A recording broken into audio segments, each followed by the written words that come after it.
नमस्कार दोस्तों, welcome to study 24 2024। जी हाँ दोस्तों, बिहार के लिए बात करें तो बिहार में लगातार जो है नई नई वैकेंसी जो है जारी की जा रही है 2024 में।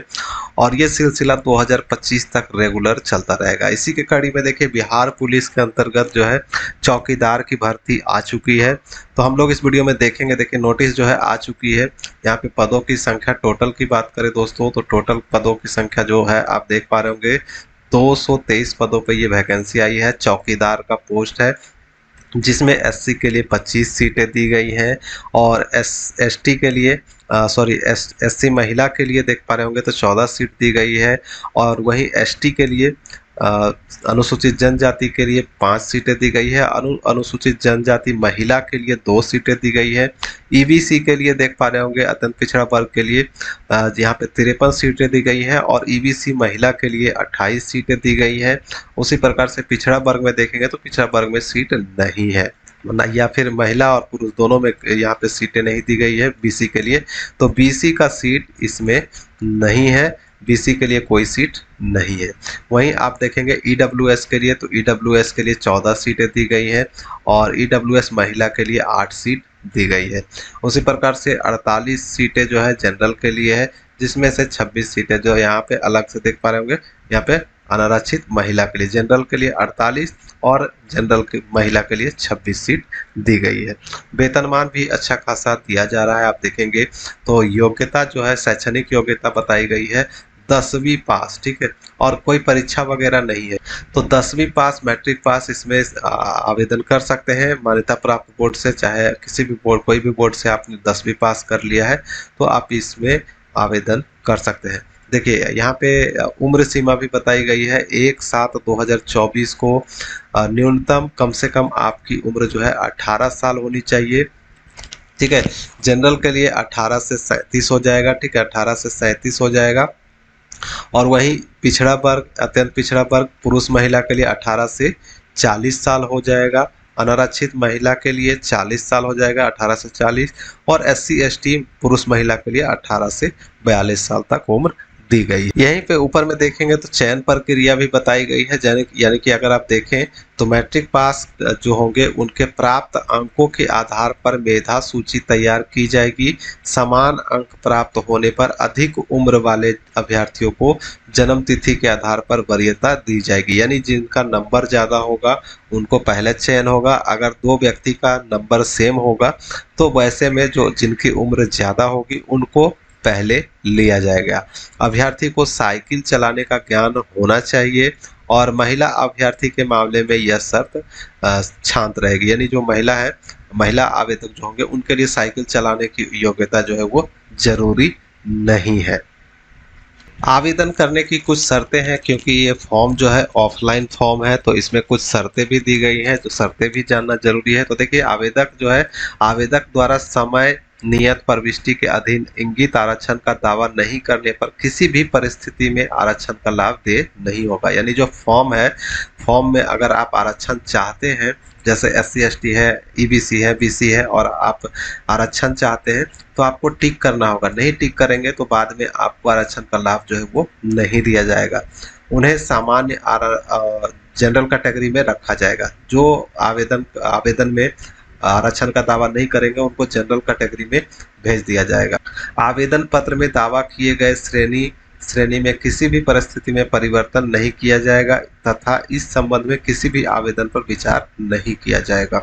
तो इसमें साफ साफ बता दिया गया कि अगर आप टिक नहीं करेंगे या तो आपको जनरल कैटेगरी में भेज दिया जाएगा, और अगर आपने गलती टिक कर दिया, जैसे कि मान लीजिए आप ईबीसी में हैं और बीसी में टिक कर दिए, तो बाद में उसमें कोई सुधार नहीं हो सकता है। इसलिए जब भी आप आवेदन करें तो ध्यान से करें, कोई भी गलती ना करें, ठीक है। कैसे फॉर्म को कैसे भरना है, फॉर्म कहाँ मिलेगी, ये सब सारी जानकारी इस वीडियो में है, तो लास्ट तक बने रहिएगा हमारे साथ। तो पिछड़ा वर्ग, अत्यंत पिछड़ा वर्ग के उम्मीदवारों के लिए राज्य सरकार द्वारा अधिसूचित अंचला अधिकारी द्वारा निर्गत जाति प्रमाण पत्र जिसमें क्रीमी लेयर में नहीं होने का उल्लेख हो मान्य होगा, ठीक है। तो यहाँ पे जाति प्रमाण पत्र भी ईबीसी और बीसी के लिए मांगा जा रहा है, जिसमें क्रीमी लेयर नहीं होने का उल्लेख होना चाहिए। एससी एसटी के लिए भी जाति प्रमाण पत्र अंचल अधिकारी द्वारा जारी किया हुआ होना चाहिए, तभी आपको आरक्षण का लाभ मिलेगा। अभ्यर्थियों को पुलिस अधीक्षक द्वारा निर्गत अद्यतन चरित्र प्रमाण पत्र यानी आपको कैरेक्टर सर्टिफिकेट भी लगेगा, चरित्र प्रमाण पत्र भी आपको बनवाना पड़ेगा, तो इसका भी आपको जरूरत पड़ने वाला है। आवेदन में देखिए, आवेदन में अगर आप कुछ गलती करते हैं या फिर पूरा नहीं करते हैं तो त्रुटिपूर्ण रह जाता है। त्रुटिपूर्ण आवेदन को विचारणीय नहीं होगा, यानी आपका जो है वो फॉर्म रिजेक्ट हो जाएगा। आवेदन करने में क्या क्या डॉक्यूमेंट आपको लगाने हैं, देखिए ध्यान से ये सब चीज़ें जानना जरूरी है कि अगर आप इसमें से कोई भी सर्टिफिकेट अगर नहीं लगाते हैं तो आपका जो है फॉर्म रिजेक्ट हो सकता है। ठीक है, तो फॉर्म में क्या क्या लगेगा, तो शैक्षणिक प्रमाण पत्र, शैक्षणिक प्रमाण पत्र में आ जाता है, जैसे मैट्रिक का इसमें मांगा जा रहा है क्वालिफिकेशन, तो मैट्रिक का मूल प्रमाण पत्र हो गया, मार्कशीट हो गया, ये दोनों निश्चित रूप से लगाना है फोटोकॉपी। और निवास प्रमाण पत्र आवासीय हो गया, फिर जाति प्रमाण पत्र और कैरेक्टर सर्टिफिकेट, चरित्र प्रमाण पत्र, आचरण प्रमाण पत्र आपको ये लगाना है। और साइकिल चलाने का जो है आपको घोषणा करना होगा, स्व घोषणा प्रमाण पत्र भी आपको लगाना होगा। और दिव्यांग है तो दिव्यांग प्रमाण पत्र लगाना होगा। अगर आप पहले से केंद्रीय पेंशन प्राप्त स्वतंत्रता सेनानी के पोता पोती नतनी है तो उसका परिचय प्रमाण पत्र आपको साथ में लगाना होगा। ये नहीं है तो कोई बात नहीं है, इसको छोड़ दें, कोई दिक्कत नहीं है। हाल का अतिरिक्त 2 रंगीन पासपोर्ट साइज फोटो भी आपको लगाना है। ठीक है, और पद का नाम पूरा पता वगैरह आपको लिखना है, और साथ में आधार कार्ड की भी कॉपी आपको लगानी होगी। ठीक है, तो आप देखिए, मैं आपको फॉर्म दिखा देता हूँ। देखिए यहाँ पे फॉर्म जो है आपको साथ साथ फॉर्म भी मिल रहा है। तो यहाँ पे देखिए फॉर्म में क्या क्या भरना है। सबसे पहले तो आपको एक फोटोग्राफ चिपकानी है। ठीक है, यहाँ पे फोटोग्राफ चिपका देना है और इस पे क्रॉस सिग्नेचर करना है। ठीक है, जो भी आपका साइन है वो क्रॉस सिग्नेचर, आधा फॉर्म पे आधा फोटो पे। तो ये हो गया सेल्फ अटेस्टेड फोटो, यही होता है स्व अभिप्रमाणित नया रंगीन पासपोर्ट साइज फोटो आपको यहाँ पे चिपकाना है। ठीक है, फिर यहाँ पे हो जाता है किस पद के लिए आप आवेदन कर रहे हैं, तो चौकीदार का पोस्ट है तो चौकीदार यहाँ पे लिख देंगे। आवेदक का नाम हिंदी में, अंग्रेजी में, फिर अगर आपका नियोजनालय में नाम है, निबंधन है तो आप यहाँ पे लिख देंगे। ठीक है, रजिस्ट्रेशन नंबर नहीं है तो करवा लीजिए, कोई दिक्कत नहीं है, आसानी से ऑनलाइन अब सब कुछ होता है। एनसीएस पोर्टल पे जाके आप अपना आवेदन कर सकते हैं। पिता पति का नाम यहाँ पे भर देना है, माता का नाम भर देना है। मैट्रिक में आपका जन्म तिथि जो है वो आपको लिख देना है। ठीक है, जो भी आपका जन्म तिथि है, दिन यहाँ पे लिख देना है, महीना यहाँ पे लिख देना है, और यहाँ पे वर्ष लिख सकते हैं। जो भी आपका वर्ष है वो आप यहाँ पे इस प्रकार से लिख सकते हैं, लिख देंगे डेट ऑफ बर्थ। उसके बाद शब्दों में भी आपको यहाँ पे लिखना होगा अपना जन्म तिथि, और 1/7/2024 को आपका उम्र कितना हो रहा है। मान लीजिए आपका उम्र 25 वर्ष हो रहा है तो 25 वर्ष लिख देंगे।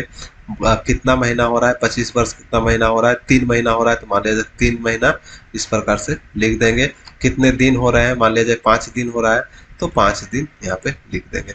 अगर आपको ये निकालना नहीं आता है कि 1/7/2024 को उम्र मेरी क्या होगी, तो आप गूगल में सर्च कर लीजिए।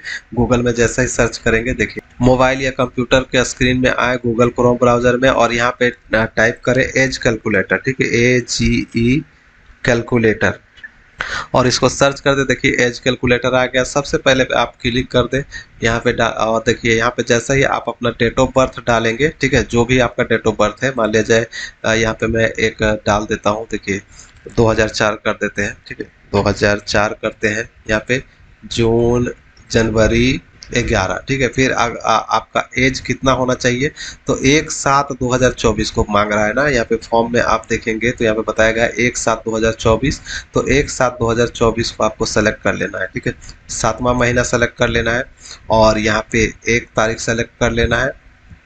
मैं आपको करके दिखा दे रहा हूँ ताकि आपको पता चल जाए। ठीक है, 1/7/2024 को आपकी उम्र कितनी होनी चाहिए। अब कैलकुलेट पे क्लिक करेंगे तो देखिए आपका एज जो है दिखा देगा 20 साल, देख सकते हैं यहाँ पे बताया गया 20 साल 5 महीना 21 दिन, तो यही आपका डेट हो जाएगा। इसी प्रकार से आपको निकाल के यहाँ पे भर देना है इस सेक्शन में 1/7/2024 को आपकी उम्र कितनी हो रही है।